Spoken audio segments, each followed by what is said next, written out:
All right. Do you find it hard to make friends these days? There are so many new technology, so many apps, social media, dating apps. Even Tinder nowadays has like friends option. So you can potentially make friends on Tinder. But I would argue that's very hard. There's so many different mechanisms these days that can help you build your friendship. There's LinkedIn. You can literally message people to be a part of their gang, their clan, and their company. Right? There's so many ways nowadays to be a part of something, to be a part of a family, friend group, or a work group. There's so many ways to make new friends, supposedly. But a reality is people find it harder to make friends in this day and age. Partially, I would say, it's because people are becoming more and more individualistic. We're watching, consuming media at a constant pace. So every single day, our best friend, I'm gonna tell you for now, your best friend is your phone. Like, if you're watching this video right now, your best friend is probably your phone. It's not your mom, it's not your father, it's not the bestie you post on social media, on Instagram. It's not your girlfriend or boyfriend. Your best friend is your phone, 100%. Because you literally probably spend, a lot of people at least, I wouldn't say generalize and say you, but a lot of people these days spend more time on their phone. You can check their screen time. It will tell you how it is, than spending time with their supposedly close friends. So your phone actually is something you interact every single day with. But unfortunately, that's not a real person. We'll like our phone to be AI, to maybe be a cute, cool person that we can naturally hang out with. But unfortunately, your phone is not a real person. You don't gain as much social cues, as much social satisfaction from interacting and being friend with your phone. Now that's one of the reasons why we find it hard to make friends. But some might argue, what's the point of having friends, right? If I can walk this path, if I can walk this path of life alone and achieve good things, why do I need friends? I have survived to this point of having close to no friends, and I'm still pretty well. What about that? Why do we need friends? So here's out. Human beings are actually fundamentally a social animal. I think a lot of people heard that and they're like, yeah, sure. But here's this out. So if you are in a primal tribe, so in hunter-gatherer human societies, if you're left over by your group, so if you have an injury or you're just very antisocial, and finally your group has rejected you, your family, your relatives are like, no, just get away from us. We will tie you on this tree and then we're gonna leave you. Or if you're sick, like if you show weakness, if you have a fever, they're like, okay, we're gonna leave you behind. Sorry, but it's for the greater good of the tribe. So we left, they left, and then you are slowly walking down the forest. Now, this is a critical moment because back in the days, in those societies, if you're left behind, you're dead. There's no way a weak human like you. You're literally the weakest animals in the forest. Let me just give you this, physically, you're inferior to literally anything. You're actually physically inferior to a spider, by the way, because they at least have poison. They can attack their prey. And the snakes, they can poison animals couple sizes bigger than them, way bigger than them. So people like you will immediately die in a forest. There's no doubt about that. Even like nowadays, if you see like in Congo, the like African hunter-gatherer tribes, they're all hunting together in a group, in like a 10, 20 people group, right? If one is left behind, they're not strong. If one is left behind, they're not stronger than the forest itself. You'll be engulfed by the forest. So there's the actual cost of being a social outcast. That's why now our brain is wired in a way that we seek social behavior, pro-social behaviors. We want to have friends. We want to have close family ties. We want to make our friends our family. We want to make extended families. We want to get married. So that's something. We want to get documents that prove and tie two persons together forcefully. That's marriage. So we want that certain something that can make sure a certain bond is formed between two persons, you and another person, or you and a group. You want to be certain that you belong to this group. For example, if you go to a sports team, they'll ask you to wear their jersey. Now, jersey is not necessary for playing sports, of course. If you just not wear anything, you can still play the sport, probably. But almost all teams, at least when during competitions, they all wear jerseys. Even without competitions, when they're training, they're wearing some kind of like uniform to make sure people know that I am of this group and I think the way same thing you think. We have a group think. So we're behaving as a single organism, but not individuals. That's a fundamental state of human existence. Throughout human history, you can see there's no single person that achieves things on their own.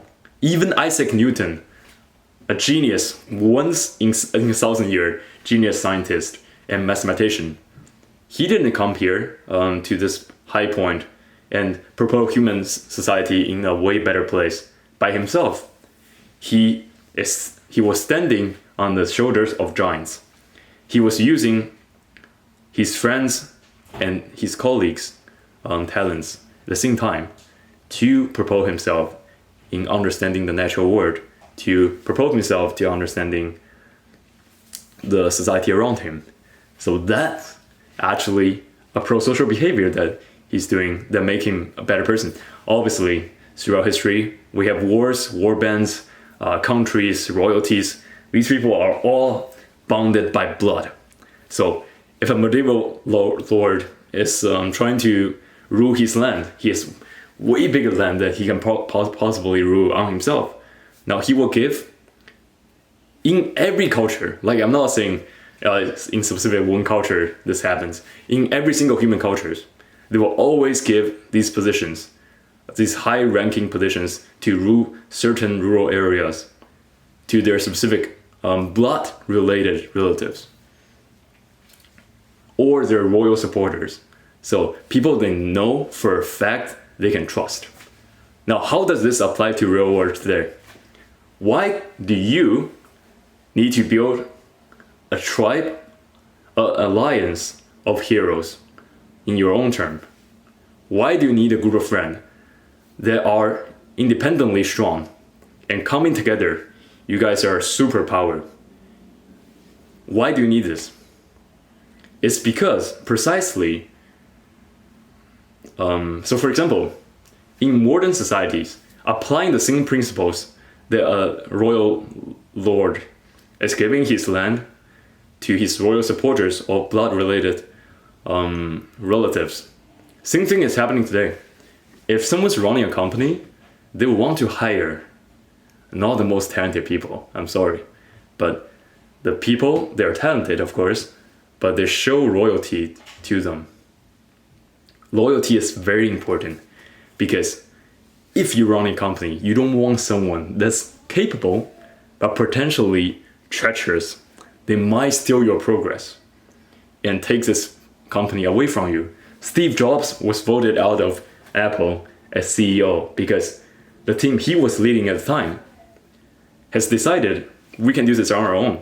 We can run Apple on our own. So we no longer need Steve Jobs as a visionary. We now can operate on our own. So these people, of course, they're so talented. They're so capable, these Apple executives. So they were thinking about this. So Steve Jobs hired them, right? But they can potentially overpower him and then become their own tribe. So that's treacherous behavior per se in our societies.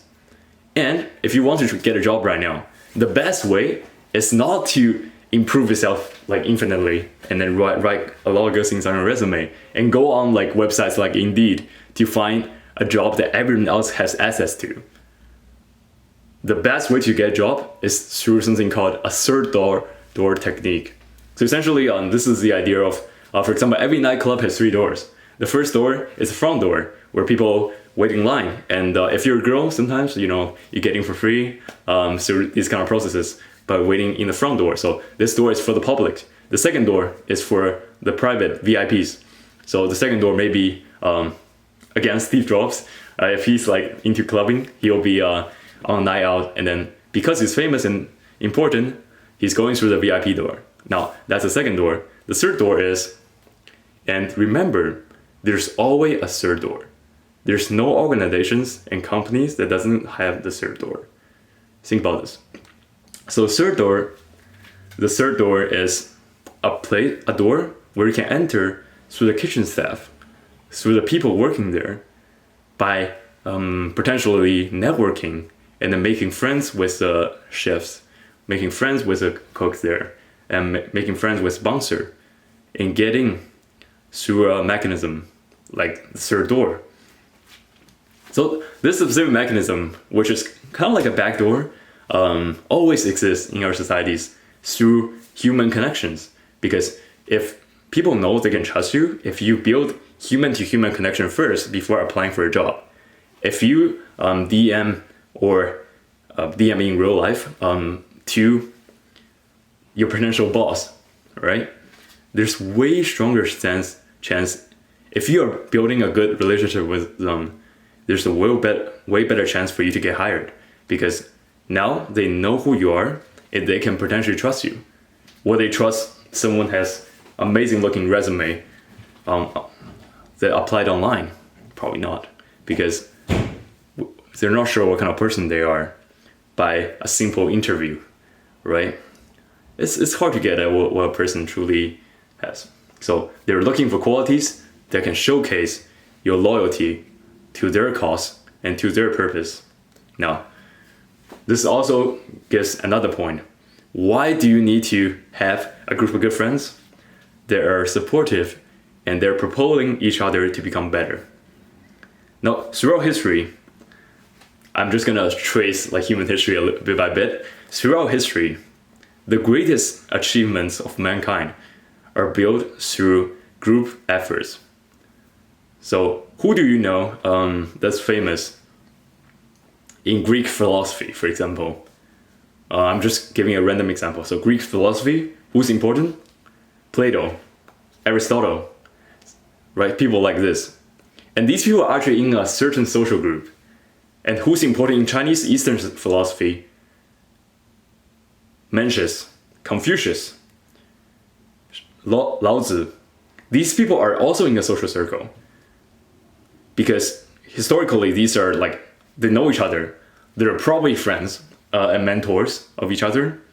And then they together form the thought pattern of the entirety of East Asia, now holds millions of population.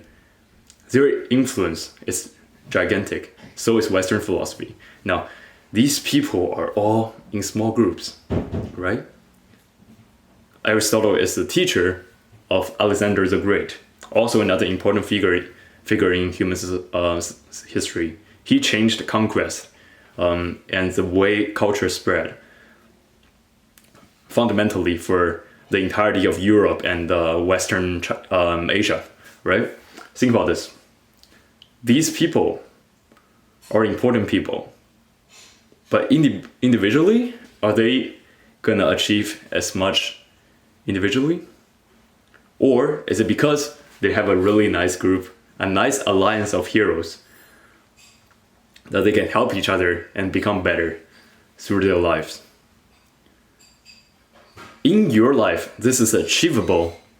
You can look around you, just see the people around you, and notice who out of these people are potentially future leaders in their fields. So if you're in like studying university, you're in maybe bio department, there's someone that's look like they get their shit together. They can definitely achieve a lot of good things in the field of medicine, genetic editing, and things like this. So there's that one student that you think is gonna do well in life. Now, a good thing to do is be friends with them, and then ask them maybe Do you want to be my friend? Do you want to come out to my events and then come out to some of the stuff I'm hosting? And then, do you want to be a part of our tribe? This is later on, of course. You ask them, do you want to be a part of our tribe? Of course, you don't like directly ask that question. It's kind of weird. But like thematically, that's the question you should be asking. And you're trying to build a league of heroes on your own. So you see a lot of potentials in people around you. Some people doesn't have potentials, unfortunately. You see them and then you talk to them, and then their speech is all convoluted. Their speech is purposeless, and they don't have a purpose in life. So these people are trash. Just ignore about them and choose and pick the people that you think are special, are going to actually make something great through their special qualities that they might have. Now, you gather around this group of friends, and then they will love to meet each other too, because they want to meet important people and can potentially make a difference in human society in the future. Now, if you have a successful group of friends, these friends will start supporting each other as well. And then you will be building this community of really talented, really strong, really capable people. And this will turn back and help you tremendously in life. Just imagine yourself, one day you lost everything. Maybe you put money in stocks, and then stocks went completely down. You're crushed. You're now broke. You have 0 penny in your bank account. But you can rely on your friends. The friends that you made. You can ask for, maybe can I work for you?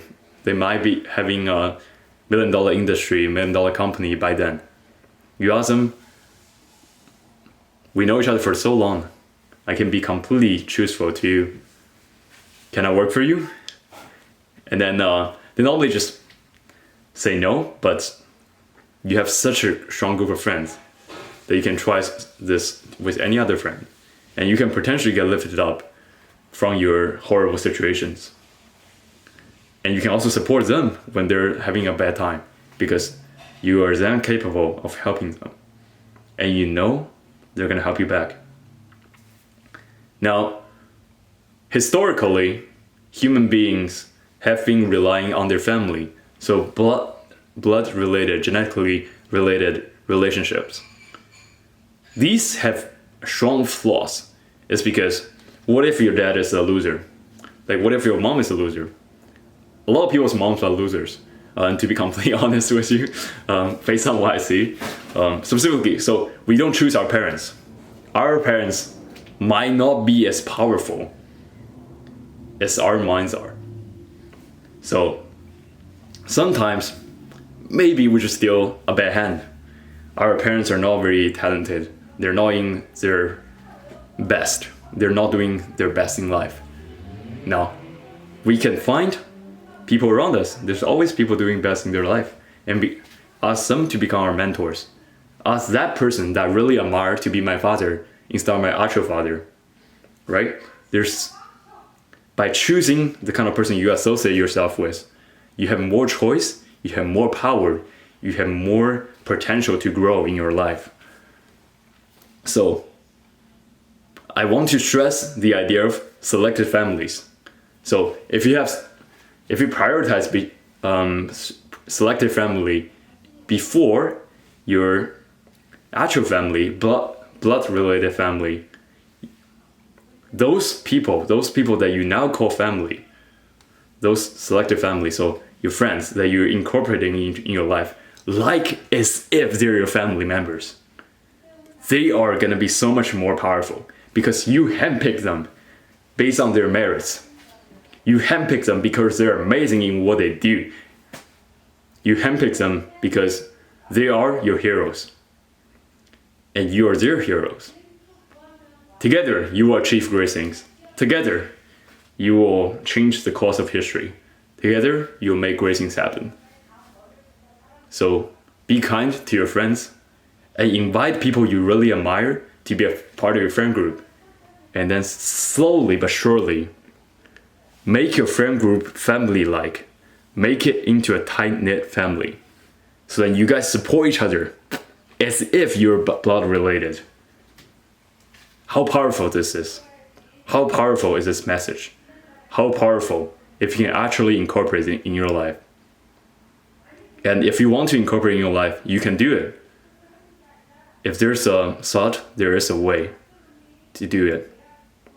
So think about this. Think about who in your life is gonna do this special something. Who in your life is gonna achieve great things. And slowly but surely invite them to be part of your family. Thank you so much. I'll see you in the next one.